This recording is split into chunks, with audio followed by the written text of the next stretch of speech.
तो दोस्तों आप सभी को फिर से स्वागत है कहानी या हकीकत के एक नई एपिसोड, एक नई कहानी में। ये कहानी बहुत ही इंटरेस्टिंग होने वाली है, जबकि ये कहानी थोड़ा सा काल्पनिक है। जैसे मैं बोलती हूँ ना, रियल लाइफ स्टोरीज़, ये रियल लाइफ स्टोरी नहीं है, काल्पनिक कहानी है, पर इसका जो मीनिंग है ना बहुत डेप्थ में है। आप लोगों को ये सुनने के बाद थोड़ा सोचना पड़ेगा कि इसका मॉडल क्या है, ठीक है, और आप लोगों को अच्छा लगेगा, ये प्रॉमिस है। तो आज का जो कहानी है उसका शीर्षक है, क्या है शीर्षक? ये है मछली, ठीक है। तो मछली के बारे में ये कहानी है, पर आप लोगों को बहुत अच्छा लगेगा, बहुत मज़ा आएगा, ठीक है। फुल कहानी देखिएगा, एकदम भी स्किप मत कीजिएगा। तो चलिए कहानी को स्टार्ट करते हैं बिना टाइम वेस्ट किए। चलिए, और सब्सक्राइब कर देना, ठीक है। चलिए स्टार्ट करते हैं। सागर में रहते अनगिनत मछलियों में एक युवा मछली के मन में एक अनोखी सवाल पैदा हुआ। ये पानी आखिर क्या होता है? उसने अपनी मछलियों के राज्य में सब जानकार बुजुर्गों से पानी के बारे में पूछताछ की, पर उसे कहीं भी संतोषजनक उत्तर ना मिला। किसी का कहना है पानी अनंत है, उसे ढूंढ पाना असंभव है। तो किसी ने बताया अरे पानी का कोई रंग नहीं होता और इसीलिए उसे देखा भी नहीं जाता। फिर एक जन ने मशवरा दी, अरे क्यों अपनी जवानी गंवाने पे लगे हुए हो? पानी ढूंढने निकलोगे तो जन्मों जन्म लग जाएगा। जवान हो, दोस्तों से मिलो, एक आध लव अफेयर कर लो और मौज करो, पानी को भूल जाओ। बुजुर्गों के निराशाजनक उत्तर के बावजूद वो युवा मछली ने हिम्मत नहीं हारी और सागर में तैरते हुए पानी को तलाशते ही गए। एक दिन उस युवा मछली के भेंट एक ऐसी वृद्धा मछली से हुई जो हमेशा अन्य मछलियों के समूह से दूर रहते थे। सभी मछलियाँ उस एकांत रहने वाली मछली को सिरफिरे कहते थे। पानी की खोज करते हुए उस युवा मछली उस वृद्ध मछली के सामने आई और अपने प्रश्न रखा। उस वृद्ध मछली ने उसे कोई उत्तर नहीं दिया, पर सिर्फ अपने साथ चलने के लिए इशारा किया। एक मिनट दोस्तों, कहानी में आगे बढ़ने के लिए एक सब्सक्राइब कर देना, प्लीज़ कर देना, क्योंकि हम लोगों को मोटिवेशन मिलता है और अलग अलग नई नई कहानी लाने के लिए हिम्मत आता है और साहस भी आता है आप लोगों से। तो एक subscribe please please please please please please. चलिए कहानी कंटिन्यू करते हैं। जब दोनों तैरते तैरते सागर के किनारे पर गई, तब अचानक ही वो वृद्ध मछली उस युवा मछली को धक्का देकर किनारे पर फेंक दिया।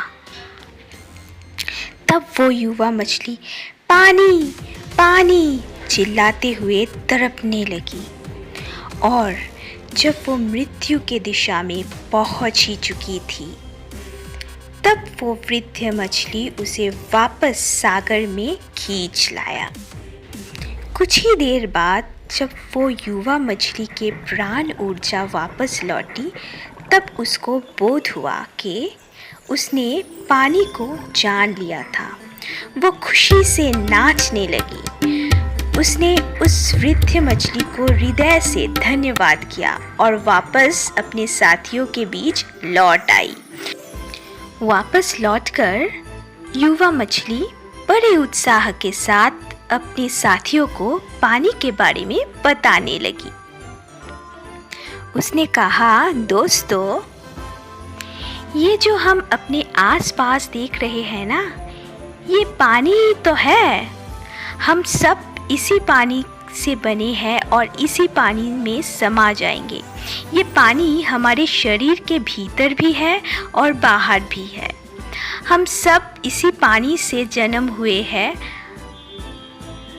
पानी के ऊपर पलते हैं और बढ़ते भी हैं, और फिर यही पानी हमें जीवन के उस पार ले जाते हैं। आज हम छोटे बड़े मछली के रूप में हैं, कल हम सबको ही पानी बन जाना है। दोस्तों, जब से मैंने इस पानी को जाना है, मैं इसकी महिमा बयां करते नहीं थकती हूँ। अब मैं जो कुछ भी देखती हूँ वो मुझे पानी ही दिखाई देते हैं। मेरा तुम सब से यही निवेदन है कि तुम भी पानी को जान लो। इस पानी को पहचान लेने में ही बड़ा आनंद है। सागर अनंत है और ये आनंद भी अनंत है। उस युवा मछलियों के साथियों ने उसकी बात सुनी, लेकिन उनको कुछ समझ में नहीं आया। सब यही सोचने लगे हैं उस युवा मछली के सिर फिर गए हैं। और दोस्तों, कुछ ही दिनों बाद उस युवा मछली भी उस वृद्ध मछली के तरह सब मछलियों के समूह से दूर अकेले में रहने लगी। तो भैया, ये रही आज की कहानी। अब सिर खुजलाने से नहीं चलेगा, ज़रा गहराई से सोचना पड़ेगा इस कहानी के बारे में। इसके बाद ही तो आपको इसका सार मर्म पता चलेगा। तो गहराई से सोचिए और कमेंट सेक्शन में बताइए आपको क्या समझ में आया, इसका मॉरल क्या है। ठीक है, तो ये आपकी होमवर्क है। नेक्स्ट वीडियो में मैं आपको बताऊंगी।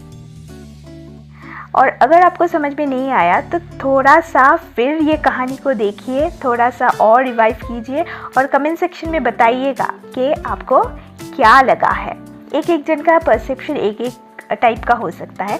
सभी का परसेप्शन मिलना तो इम्पॉसिबल है, क्योंकि हम अलग अलग टाइप के इंसान हैं, अलग अलग सोच है। ठीक है, तो कमेंट सेक्शन में बताइएगा आप लोगों को क्या लगा है। अगर आपकी सोच और मेरी सोच मैच करता है तो आप लोगों के लिए गिफ्ट है। ठीक है, तो वो नेक्स्ट जो एपिसोड होगा, नेक्स्ट जो कहानी होगा, उसमें हम डिक्लेयर करेंगे, अगर आप लोगों का आंसर मुझसे मिला तो। ठीक है, तो आज के लिए इतना ही। मुझे लगता है कि आपको ये कहानी अच्छा लगा है, मैं श्योर हूँ, और आप लोगों ने एंजॉय भी किया। ठीक है, कमेंट सेक्शन में बताइए, सब्सक्राइब कर देना और बहुत अच्छे रहिएगा। और मैं फिर से आपके लिए बहुत अच्छी एक स्टोरी लेकर आऊँगी।